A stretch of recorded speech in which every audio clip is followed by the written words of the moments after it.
digging deep, digging up bones, dirty hands carrying stones. Don't give into the decay, like a robber to the grave. Reach out, reaching to the top.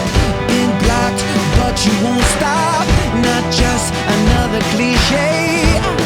Better get out of your way. So the song Fearless is the very last song we're doing for this shoot, and the idea behind it is to connect with that kind of intensity in the song. And so there's a lot of fire and a lot of kind of lightning, things burning, and as a part of the visuals behind us, as well as footage of people playing strings. And so we also have some members of the Tulsa Symphony here to be our our performers behind us. We're set up differently because this song is so much about the string performance and about those parts.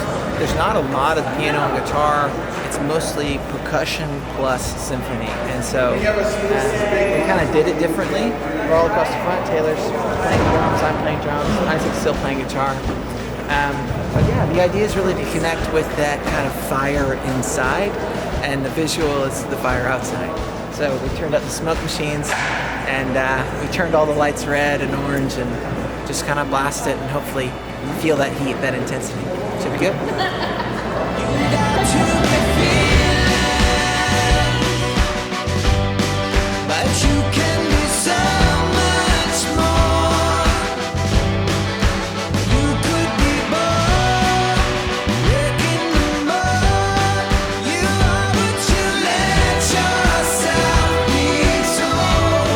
Fearless comes about at the tail end of the string theory project we did. So we were working on sort of a career-defining project that we did with symphonies. We traveled around playing symphonies all over the world, and it was a difficult process to think about writing music in a different way. Writing for the symphony, taking a lot of old music with some new music, and kind of how do we write all these parts around them. We've made music for a long time, but not for symphonies.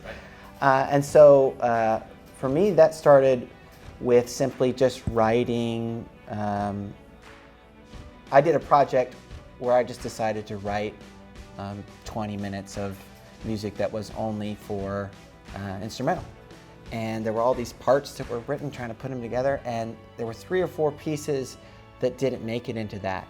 And they became this impetus for Fearless. And so that's why the song, it starts off, it goes 45 seconds, almost a minute without any lyrics. And it's just the string parts. And it had this just kind of building quality. It's sort of like a scoring a film more than writing a song. Mm-hmm. And I think that's why it didn't need to say a whole lot. It simply needed to capture this overwhelming kind of building emotion of we can be fearless, but that seems like such a noble quality. And then you go, but we can be more than that. We can be something that's bigger than just not being afraid of the world or of the challenge or of the task we're faced with. And so that's kind of, it's such a good way to end this idea of being against the world with this statement of being bigger than being fearless. It's almost like saying, I'm not just not afraid, I'm championing this other thing, this bigger thing. Well, the end of a really amazing couple of days, the end of a long day today. We acquired a few members of an orchestra for Fearless. Pretty epic, pretty amazing. And I can't wait to share all this with everybody. Yeah, I think it'll be worth the wait, for lack of a better saying. So anyway, fun stuff. I think of Fearless is almost like the opposite of One, right? Where One is saying just the lyric is what matters, and everything else is simply to just help the listener understand it. I think Fearless is more like the music already had this inherent quality of power and pushing you and driving you towards your goal. How do we say something that doesn't get in the way of that? The stomps and the chains and it's pushing you towards this better version of yourself. I mean, that's I think how I hear it. Someone listening to it, going, I'm gonna get to the end. I'm gonna go over the finish line. I'm gonna be that thing. I'm gonna accomplish that. I mean, you can't help but see somebody like winning an Ironman race and be like, yes, you are, wow.